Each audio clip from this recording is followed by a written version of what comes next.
안녕하세요. 제2의 인생 황혼이혼의 진행자 이종윤 변호사입니다. 치열한 삶을 이겨내고 맞은 인생의 황혼기, 여생의 행복한 동행 대신 이혼을 선택하고 있습니다.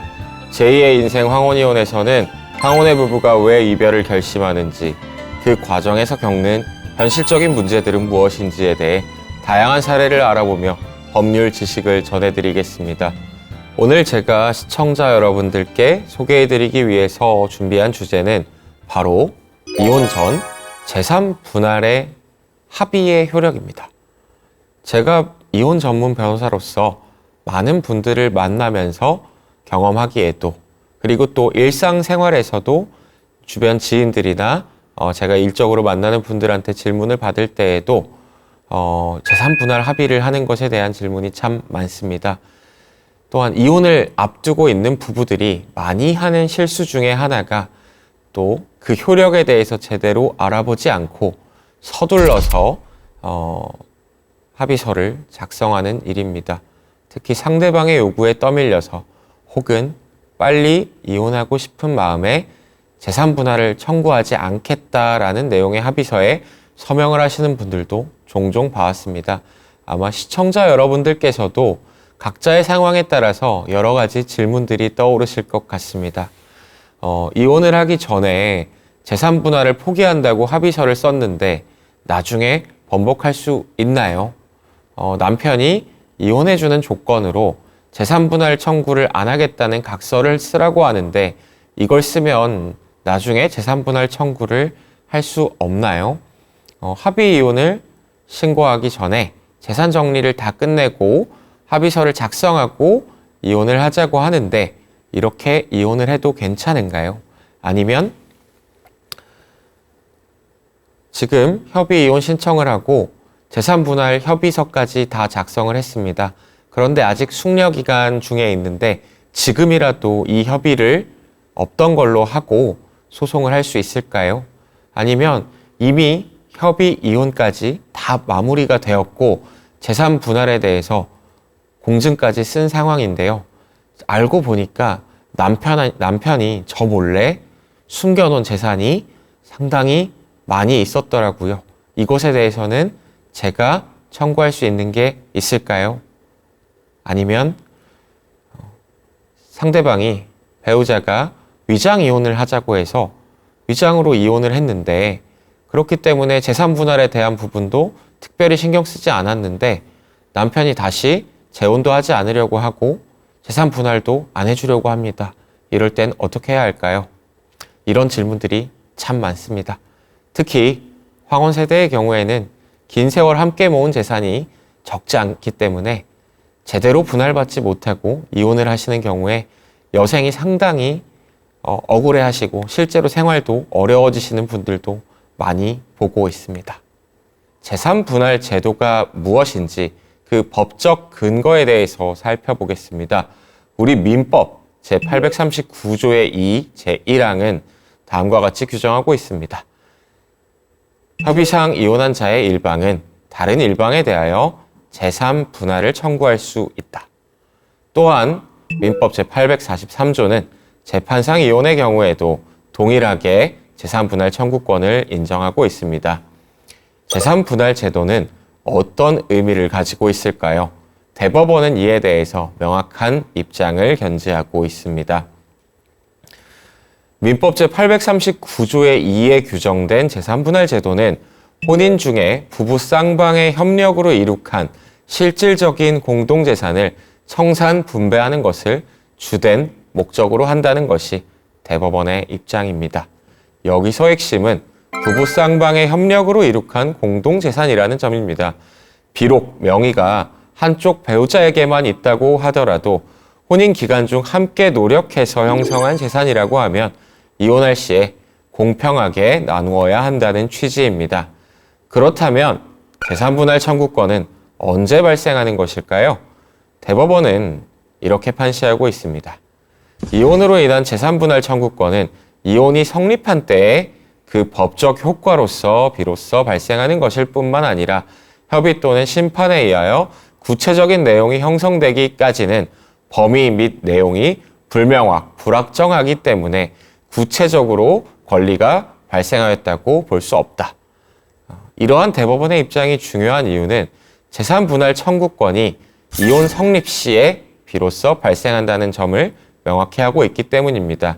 즉, 아직 이혼하지 않은 상태에서는 재산 분할 청구권 자체가 아직 발생하지 않았다는 것입니다. 최근 들어 젊은 세대를 중심으로 프리넘이라는 용어가 화제가 되고 있습니다. 프리넘이라는 것은 결혼 전에 미리 재산 관계를 정해두는 계약을 의미하는데요. 미국이나 유럽 같은 외국에서는 흔하게 인정되고 있는 제도입니다. 우리나라에서도 많은 관심이 높아지고 있는데 과연 이것과 관련해서 우리 민법은 어떤 제도를 가지고 있을까요? 우리 민법은 부부재산 약정이라는 제도를 가지고 있습니다. 부부재산 약정은 민법 제829조에 규정되어 있는 법률 제도입니다. 먼저 조문을 소개해 드리겠습니다. 제829조 1항 부부가 혼인 성립 전에 그 재산에 관하여 따로 약정을 하지 아니한 때에는 그 재산 관계는 본관 중 다음 각 조에 정하는 바에 의한다. 제2항 부부가 혼인 성립 전에 그 재산에 관하여 약정한 때에는 혼인 중 이를 변경하지 못한다.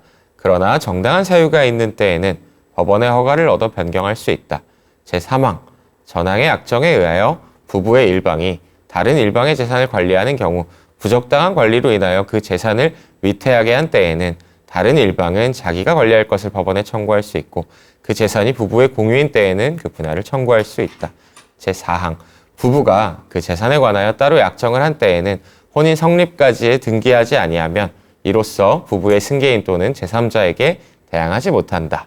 제5항, 제2항, 제3항의 규정이나 약정에 의하여 관리자를 변경하거나 공유재산을 분할하였을 때에는 그 등기를 하지 아니하면 이로써 부부의 승계인 또는 제3자에게 대항하지 못한다. 이 내용을 좀 간단히 쉽게 풀어서 설명을 드려보겠습니다. 부부가 혼인 전에 재산에 관한 특별한 약정을 하지 않으면 민법에 규정된 부부 별산제가 적용이 됩니다. 각자가 가진 재산은 각자의 소유로 하되 공동생활에 대해서는 공동으로 부담한다는 의미입니다. 그러나 부부가 원한다면 혼인하기 전에 재산에 관해서 이것과 다른 내용의 약정을 할 수도 있다는 것입니다. 이게 바로 부부재산 약정입니다. 예를 들어서 부부가 각자 자기 명의로 취득한 재산을 특유재산으로 하고 공동생활비는 한쪽에서 전적으로 부담한다라는 내용도 약정을 할 수도 있습니다. 그러나 이 약정은 혼인신고를 한 이후에는 원칙적으로 변경할 수는 없습니다. 부부재산 약정을 체결하고 혼인신고 전까지 등기를 하면 그 약정 내용으로 부부의 승계인이나 제3자한테도 대항할 수 있습니다. 만약에 등기를 하지 않는다면 부부끼리는 약속이 유효하지만 다른 사람들에게는 약정이 유효하다는 것을 주장할 수는 없겠지요. 방금 설명해드린 부부재산 약정의 경우에는 구체적으로 어느 정도의 강력한 효과를 지니고 있는지에 대해서 더 말씀드려 보겠습니다. 부부재산 약정은 크게 두 가지 효력을 갖습니다. 첫째, 혼인 중 재산 관리에 대한 효력입니다. 약정된 내용은 혼인 기간 동안 부부 사이에서 재산의 소유, 관리, 처분에 있어서의 약속으로서의 효력을 갖습니다. 부부끼리는 이 약정에 따라서 재산을 관리해야 합니다. 둘째, 등기를 하면 제3자에게도 대항할 수 있습니다. 제2항의 약정은 혼인신고 전에 등기하지 아니하면 이로써 부부의 승계인 또는 제3자에게 대항하지 못한다라고 앞서 설명드렸지요. 특히 이미 이혼을 하시고 재혼을 고려하시는 황혼 세대의 경우에는 전혼 세대에서 분할한 재산이나 혹은 전혼 자녀들에게 물려줄 재산을 명확히 정리하고 싶으실 때 이러한 부부재산 약정이 많은 도움이 될 수 있습니다. 그러나 부부재산 약정은 한계를 갖고 있습니다. 이것이 바로 오늘 방송에서 가장 중요한 부분인데요. 많은 분들이 제대로 이해하지 못하고 계신 부분이기도 합니다. 저에게 이런 질문을 하시는 분들이 많습니다. 부부재산 약정에서 이혼하면 재산 분할 안 한다라고 쓰면 그대로 되는 것 아닌가요? 라고 물어보시는 분들이 많은데요. 아닙니다. 부부재산 약정은 혼인 중에 재산 관리에 대해서는 효력이 있지만 이혼을 하게 됐을 때 재산 분할 청구권에 대해서는 그 효력이 매우 제한적입니다. 이것이 바로 우리 법제에서 규정하고 있는 부부재산 약정의 큰 특징입니다. 대법원은 재산 분할 청구권은 이혼이 성립한 때의 법적 효과로서 발생하는 것이기 때문에 이혼이 성립하기 전에 미리 포기하는 것을 성질상 허용하지 않고 있습니다. 부부재산 약정에서 그럼 구체적으로는 어떤 조항이 무효가 되고 어떤 조항이 유효한지에 대해서 살펴보겠습니다. 예를 한번 들어보겠습니다. 부부재산 약정서라는 이름으로 작성한 서류에 우리 두 사람은 몇 년 몇 월 며칠에 결혼하기로 했습니다. 향후 이혼하게 되면 재산 분할 청구권은 포기합니다. 각자 혼인 전에 가지고 있던 재산과 혼인 중에 취득한 재산은 모두 각자 것으로 하고 상대방은 이에 대해서 어떠한 권리도 주장하지 않겠습니다. 라는 약정서를 작성했다고 한번 가정해 보겠습니다. 이러한 약정에서 향후 이혼하게 되면 재산 분할 청구권을 포기한다 라는 부분은 무효입니다. 왜냐하면 재산 분할 청구권은 이혼 시에 비로소 발생하는 권리이기 때문입니다. 이혼 시 재산 분할은 특유 재산은 제외하고 공동 재산에 대해서만 7대3 비율로 분할하겠다. 이러한 약정도 법원을 직접적으로 구속할 수는 없습니다.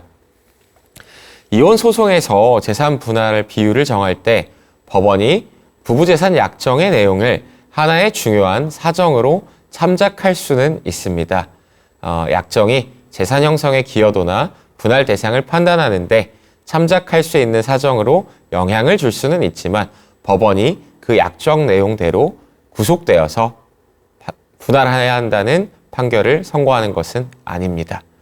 그렇다면 부부재산 약정은 이혼 시 재산 분할에 있어서 전혀 의미가 없는 것일까요? 그렇지는 않습니다. 제한적이나마 이러한 상황에서 역할을 할 수 있습니다. 첫 번째로는 특유재산의 입증을 강화하는 측면이 있습니다.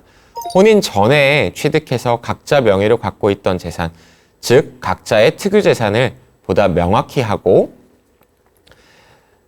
이혼 시에 공동재산이 아니라는 점을 주장하는 데 있어서 부부재산 약정서가 유리한 증거가 될 수 있습니다. 예를 들어 재혼하시는 분이 전혼해서 재산 분할로 받은 부동산에 대해서는 나의 특유재산으로 한다라고 명확히 해두는 경우가 이에 해당하겠지요. 다만 주의하실 점이 있습니다. 혼인 기간이 길어지고 부부의 공동생활이 오랜 기간 유지되면 혼인 전 보유하고 있던 재산도 부부재산 약정에 기재하였다고 하더라도 실질적으로는 재산 분할 대상이 되는 경우가 많습니다. 실제 사례를 보면 이렇습니다. 남편이 결혼 전에 가지고 있던 아파트가 있었습니다. 결혼 후 30년간 그 아파트에 함께 거주하면서 자녀들도 키우고 생활을 해왔다고 가정해 보겠습니다.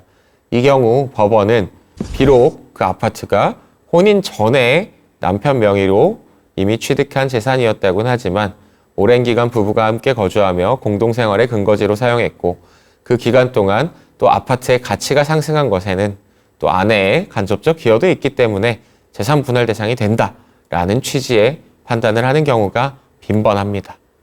대법원도 혼인 전부터 보유하고 있던 재산이라고 하더라도 혼인 기간 중 그 재산의 유지, 관리 또는 가치 증가에 배우자의 협력이 있었다면 재산 분할 대상이 될 수 있다는 입장을 여러 차례 밝혀왔습니다. 특히 황혼 세대처럼 20년, 30년 이상 함께 살아온 부부의 경우에는 혼인 전 재산이라고 하더라도 대부분은 분할 대상 재산이 되는 경우가 많습니다. 둘째, 재산 분할 심판 시의 참고 자료가 될 수 있습니다. 이혼 소송에서 법원이 재산 분할 비율을 정할 때 부부재산 약정의 내용을 하나의 중요한 고려 요소로 참작할 수는 있습니다. 직접적 구속력은 없지만 무시할 수는 없는 참고 자료는 되는 것입니다. 결론적으로 부부재산 약정은 혼인 중 재산 관리에는 유용하지만 이혼 시 재산 분할을 완전히 배제하거나 통제하는 것은 어렵습니다. 특히 황혼 세대의 경우에 오랜 기간 함께 살아왔다는 점에서 각자 명의의 재산도 각 당사자들의 합의와는 무관하게 실질적으로는 재산 분할 대상이 될 가능성이 높다는 점을 유념하셔야 합니다. 그렇다면 부부재산 약정이 아니라 이미 결혼을 하고 혼인 생활을 하던 중에 나중에 이혼하면 재산 분할은 이렇게 하자라고 미리 합의를 하는 것은 유효할까요? 원칙은 마찬가지입니다. 혼인 중에 나중에 이혼하면 재산 분할을 청구하지 않겠다고 약정하는 것도 무효입니다. 이유는 앞서 설명한 것과 같습니다. 재산 분할 청구권은 이혼이 성립한 때에 비로소 발생하기 때문입니다. 예를 들어 결혼 5년 차 부부가 이런 각서를 썼다고 가정해 봅시다. 우리 부부는 혼인관계가 원만하지 않아 향후 이혼할 가능성이 있습니다. 만약 이혼하게 되면 아내는 남편에게 재산 분할을 청구하지 않겠습니다. 이러한 각서는 법적 효력이 없습니다.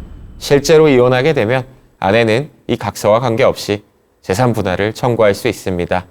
하지만 예외적으로 이혼하지 않기로 하면서 하는 합의는 일부 유효할 수 있습니다. 이혼을 하지 않기로 하거나 재기한 이혼 소송을 취하하는 조건으로 재산을 이전하거나 급부를 제공하는 합의는 유효합니다. 이것은 재산 분할 청구권의 사전 포기가 아니라 혼인 관계를 유지하면서 부부 사이에 하는 재산 계약에 해당하기 때문입니다. 확립된 대법원의 판결이 있는 것은 아니지만 일부 하급심에서 인정되고 확인되고 있는 법리입니다. 제가 이혼 전문 변호사로서 생활을 하면서 자주 접하는 사례들이 있습니다. 바로 배우자가 외도나 가정폭력을 저질렀을 때 용서를 구하면서 작성하는 합의서 또는 각서입니다. 전형적인 사례는 이렇습니다. 남편이 외도를 했습니다. 아내가 이를 발견하고 이혼을 요구했습니다. 남편은 무릎 꿇고 용서를 빌면서 자기가 뭐든 다 하겠다고 하면서 이런 각서를 씁니다. 남편 누구는 아내 누구에게 다음과 같이 약속합니다. 언제 내가 부적절한 관계를 맺었습니다. 이로 인해서 아내에게 씻을 수 없는 상처를 주었고 다시는 이런 잘못을 반복하지 않겠습니다. 만약 다시 외도를 하거나 부적절한 관계를 맺게 되면 전 재산을 포기하고 아내에게 주고 이혼에 동의하겠습니다. 가정폭력의 경우에도 비슷합니다. 나는 술에 취해서 아내에게 폭언하고 폭행을 했습니다. 다시는 이런 일이 없도록 하겠습니다. 만약 한 번이라도 더 아내에게 폭력을 행사하면 모든 재산과 집을 아내에게 주고 이혼하겠습니다. 자, 이런 각서들은 과연 법적으로 효력이 있을까요? 안타깝게도 법적 효력은 굉장히 제한적입니다. 첫 번째로 전 재산을 준다라는 부분은 원칙적으로 무효입니다. 앞서 말씀드린 대로 아직 발생하지도 않은 재산 분할 청구권을 미리 포기하거나 일방적으로 넘겨주는 약정은 성질상 허용되지 않습니다. 둘째, 하지만 이러한 각서가 완전히 무의미한 것은 아닙니다. 다음과 같은 측면에서는 중요한 의미를 가질 수 있습니다. 첫 번째로는 증거로서의 가치입니다. 외도나 폭력 사실의 자백. 각서에 나는 외도를 했다, 나는 폭력을 했다 라고 명시되어 있으면 이는 그 외도나 폭력 사실을 인정하는, 입증하는 강력한 증거가 됩니다. 나중에 자신이 그러한 사실을 부인하려고 해도 쉽게 부인할 수 없습니다. 위자료 청구를 할 때 유리한 증거로 활용될 수 있습니다. 이러한 각서는 배우자의 잘못을 입증하는 확실한 증거가 됩니다. 다시는 안 하겠다는 약속까지 했다는 것이 결국 잘못을 인정했기 때문에 작성할 수밖에 없었다는 점을 당연히 받아들이기 때문이겠지요. 또한 재산 분할 비율에도 영향을 미칠 수 있습니다. 비록 전 재산을 준다는 약속이 그대로 이행되지는 않더라도 유책 사유를 입증하는 자료로 활용될 수도 있고 재판부에서도 재산 분할 비율을 고려할 때 유리하게 판단할 수 있기 때문입니다. 그렇다면 이런 각서를 받아두는 것이 법적으로 완전한 효력이 없음에도 필요한가요?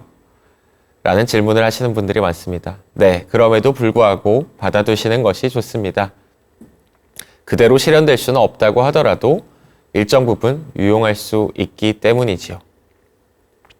그러면 이러한 각서를 작성할 때 어떤 주의사항이 있을까요? 만약에 배우자가 어떤 각서든 써주겠다라고 하면 다음의 사항을 포함시키시는 것이 좋습니다. 배우자의 구체적인 잘못의 내용을 기재하시는 것이 좋습니다.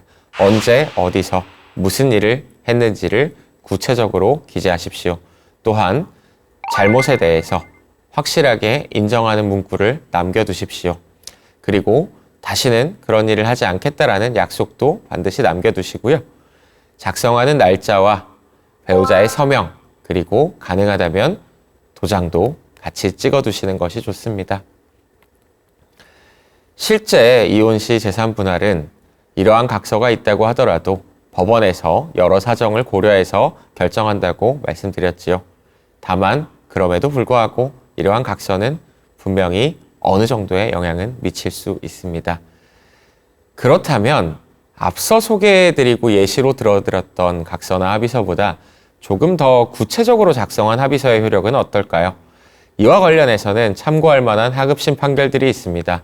다만 이 판결들은 대법원에서 확정된 것은 아니라는 점에서 구체적인 사정에 따라서 다른 입장이 될 수 있다는 점은 유념하시고 들으시면 좋을 것 같습니다. 서울 동부지방법원의 판결입니다. 이 사건에서 남편은 외도를 했고 아내는 이혼 소송을 제기했습니다. 남편이 용서를 구하면서 다음과 같은 합의서를 작성했습니다. 합의서의 주요 내용을 소개해드리겠습니다. 제1조, 남편과 아내의 부부 공동생활의 안녕을 목적으로 한다. 제4조, 남편은 다음 각호의 행동을 절대 하지 않는다. 음주, 폭언, 폭행, 외박, 집안에서의 흡연, 외도. 제7조, 남편은 아내가 그동안 받은 고통과 마음의 상처를 치유하기 위해 위로금을 지급한다. 제9조, 아내는 이 합의서의 효력이 발생한 후 2015년 내에 남편과 아내가 가정 공동생활에 필요한 주택을 구할 경우 위 제2항에 계산된 위로금의 전부 또는 일부를 임대차 보증금으로 사용하도록 제공한다. 제10조, 남편은 제4조를 위반한 경우에 가정이 파탄나는 경우 및 제5조를 위반하는 경우 아내에게 1억 원을 지급한다. 그러나 남편의 이 각서의 약속은 결국 지켜지지 않았고 두 사람은 소송에 이르게 되었습니다. 남편 측에서는 이것은 혼인 해소 전에 미리 재산분할 청구권을 포기하는 것으로 무효라고 주장했습니다. 그러나 법원의 판단은 조금 달랐습니다. 이 사건 합의서는 남편과 아내의 부부 공동생활의 안녕을 목적으로 하고 이혼 소송을 취하하는 것을 아내의 의무로 정하고 있으므로 이혼을 전제로 한 재산분할에 관한 협의에 해당하지 않고 앞으로 이혼하게 되는 경우 재산분할 청구권을 미리 포기하겠다는 의미로도 해석되지 않는다. 이 사건 합의서는 남편과 아내가 이혼하지 아니하기로 하되 남편이 아내에게 일정한 재산상 급부를 이행하기로 약정한 것으로서 부부 별산제를 정하고 있는 우리 민법에서 허용하는 부부 사이의 재산 계약에 해당한다고 봄이 타당하고 이를 단순히 도의적인 차원에서 작성해준 문서라고 보기는 어렵다 할 것이다 라고 판단하였습니다. 결론적으로 합의가 유효하고 남편은 약정한 금액을 지급해야 한다는 결론에 이르렀습니다. 다음 소개해드릴 판결은 목포에서 있었던 판결입니다. 이 사건에서는 남편이 불륜을 저질렀고 다음과 같은 합의를 했습니다. 만일 남편이 추후 불륜, 폭행, 폭언 등 잘못을 자행할 경우 남편은 아내 명의로 된 모든 재산에 대하여 권리 주장을 하지 않는다 라고 적었습니다.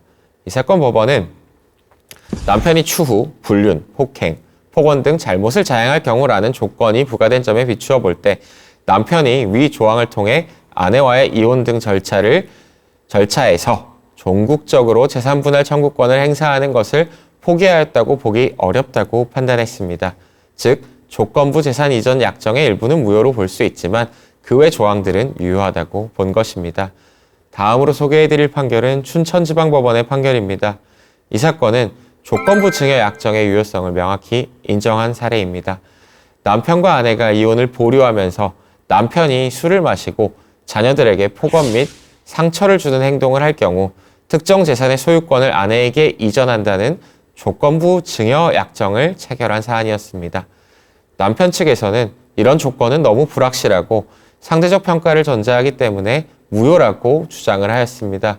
그러나 이 사건 법원에서는 남편이 술을 마시고 자녀들에게 폭언 및 상처를 주는 행동을 할 경우는 조건 성취 여부에 당사자의 의사 외에 자기 또는 부자기에 해당하는 일정한 사실 상태의 성립이 필요한 것으로서의 단순 수의 조건으로서 보이고 일방 당사자의 의사에만 법률행위의 효력의 발생 또는 소멸을 의존하는 조건이라고 보기는 어렵다는 점에서 남편과 아내 사이의 위 조건은 그 성취 여부를 판단할 수 없을 정도로 불확실한 내용은 아니라고 할 것이다 라고 해서 조건부 증여 약정이 유효하다고 판단하였습니다. 실무적으로 어떻게 활용하는 것이 좋을까요? 위에서 소개해드린 하급심 판결들을 종합하면 다음과 같은 합의는 유효할 가능성이 존재합니다. 다만 이러한 판결들은 다시 한번 강조해서 말씀드리지만 확립된 판례의 태도는 아니고 개별 사건의 구체적 사정에 의존하고 있다는 점은 참고하셔야 합니다. 이혼하지 않기로 하거나 이혼 소송을 취하하는 조건으로 재산을 이전하거나 금전을 지급하는 합의, 부부 공동생활의 안녕을 목적으로 명시하고 배우자의 잘못된 태도를 근절하기 위한 합의, 그리고 조건부 약정, 예를 들어 만약 다시 이런 잘못을 했을 때 특정 재산을 이전한다 라는 약정을 말씀드릴 수 있는데요. 이러한 약정들은 일부 유효할 수 있습니다.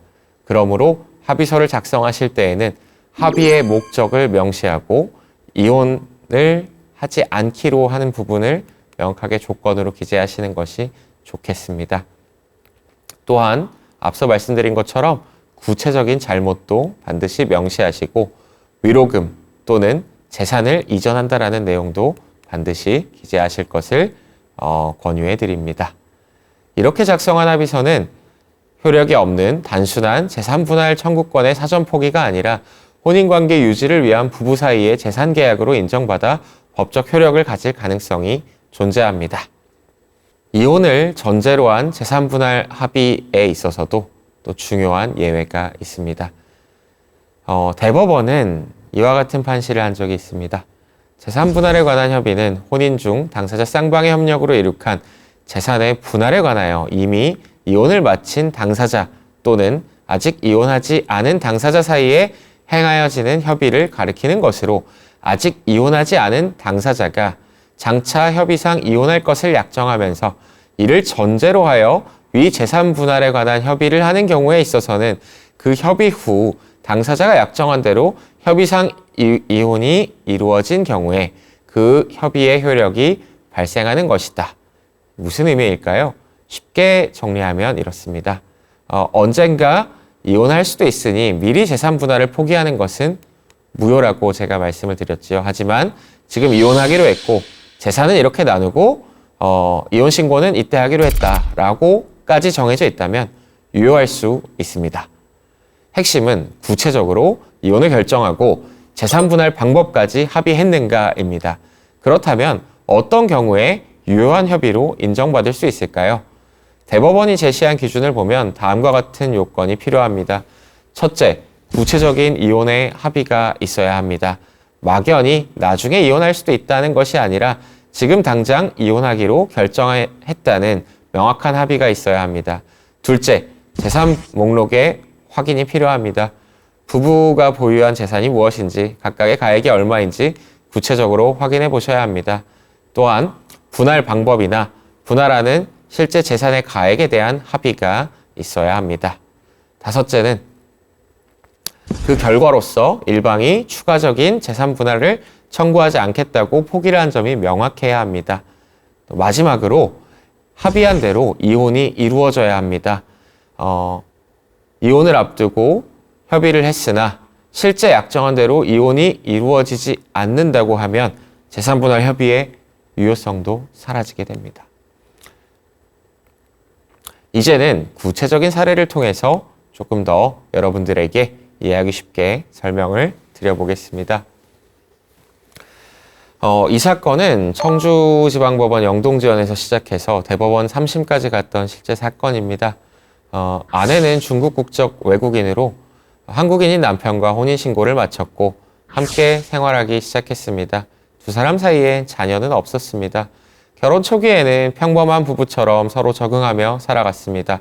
하지만 시간이 지나면서 문화적 차이와 생활 방식의 차이로 인한 갈등이 생겨났습니다. 결국 두 사람은 결혼 12년 만에 이혼하기로 합의했습니다. 그런데 이혼을 합의하는 과정에서 남편은 아내에게 한 가지 요구를 했습니다. 재산 분할과 위자료를 포기한다는 각서를 써주면 이혼을 하겠다는 요구를 한 것이었는데요. 아내는 빠르게 이혼하고 싶은 마음에 한국 법에 대해서 부지한 상태에서 남편의 요구대로 각서를 썼습니다. 서로 이혼하기로 합의했습니다. 위자료는 포기합니다. 재산 분할은 청구하지 않습니다. 라는 합의서를 작성했습니다. 같은 날 두 사람은 협의이혼 의사 확인 신청서를 제출했고 법원의 확인을 받아 협의이혼이 성립했습니다. 그런데 이혼이 성립한 직후 아마 아내분께서 변호사를 통해서 많은 재산을 분할받을 수 있었다는 사실을 알게 되신 것 같습니다. 아내는 상당히 충격을 받았겠죠. 자기도 장기간에 걸쳐 가정 경제에 기여했는데 남편 명의로 된 재산이 상당했음에도 분할을 받지 못한 것에 화가 나서 재산 분할을 요구하였습니다. 하지만 남편은 이미 재산 분할 포기한다는 각서를 썼는데 그게 무슨 소리냐고 하면서 거부했습니다. 결국 아내는 재산 분할 심판을 청구할 수밖에 없었습니다. 약 6억 원이 넘는 금액이었습니다. 1심 법원은 아내의 재산 분할 청구를 각하했습니다. 1심 법원은 재산 분할에 관한 협의는 혼인 중 당사자 쌍방의 협력으로 이룩한 재산의 분할에 관해서 이미 이혼을 마친 당사자 또는 아직 이혼하지 않은 당사자 사이에 행하여지는 협의를 가리키는 것으로서 아직 이혼하지 않은 당사자가 장차 협의상 이혼할 것을 약정하면서 이를 전제로 하여 재산 분할에 관한 협의를 하는 경우에 있어서는 그 협의 후 당사자가 약정한 대로 협의상 이혼이 이루어진 경우에 그 협의의 효력이 발생한다. 재산 분할을 청구하지 않겠다고 협의한 건 역시 재산 분할에 관한 협의에 해당한다고 할 것이고 청구인이 상대방과 협의 이혼하기로 약정하면서 재산 분할을 청구하지 않기로 협의한 후 당사자가 약정한 대로 협의 이혼이 이루어졌으므로 재산 분할을 청구하지 않기로 하는 협의의 효력은 유효하다라고 판단했습니다. 쉽게 말해서 이혼 전에 재산 분할 포기에 이미 합의했고 그 합의대로 이혼이 이루어졌으니 포기 약정이 유효하다고 본 것입니다. 이 사건의 아내는 항고를 해서 2심으로 갔습니다. 2심 법원 역시 아내의 항고를 기각했습니다. 1심 법원의 판단이 옳다고 그대로 유지하였습니다. 이로써 1심과 2심은 모두 아내가 패소했습니다. 아내는 12년간 결혼 생활 동안 형성된 재산에 대해서 단 한 푼도 분할을 받지 못했습니다. 결국 억울한 마음에 상고까지 진행을 하였는데요. 마지막 대법원에서 조금은 다른 결정이 내려졌습니다. 대법원은 원심의 결정을 파기하고 이 사건을 파기환송했습니다. 대법원의 판결 내용을 보면요. 기록에 의하면 청구인은 중국인으로 상대방과 혼인신고를 마치고 생활하다가 상대방과 이혼하기로 합의하면서 상대방의 요구에 따라 위자료를 포기하고 재산 분할을 청구하지 않는다는 내용의 각서를 작성해준 사실을 알 수 있다. 앞서 본 법리를 사실관계에 비추어 보면 청구인과 상대방 사이에 쌍방의 협력으로 형성된 재산액이나 쌍방의 기여도, 분할 방법 등에 관하여 진지한 논의가 있었다고 볼 아무런 자료가 없고 청구인에게 재산 분할을 포기할 합리적인 이유를 찾아볼 수 없는 이 사건에서 청구인이 비록 협의위원회의 합의 과정에서 재산 분할 청구권을 포기하는 서면을 작성하였다고 하더라도 이는 성질상 허용되지 아니하는 재산 분할 청구권의 사전 포기에 불과하다고 할 것이다. 라고 판시하였습니다. 대법원의 판결을 좀 정리해 보겠습니다. 첫째, 청구인과 상대방 사이에 쌍방의 협력으로 형성된 재산액이나 쌍방의 기여도, 분할 방법 등에 관하여 진지한 논의가 있었다고 볼 아무런 자료가 없었다는 점.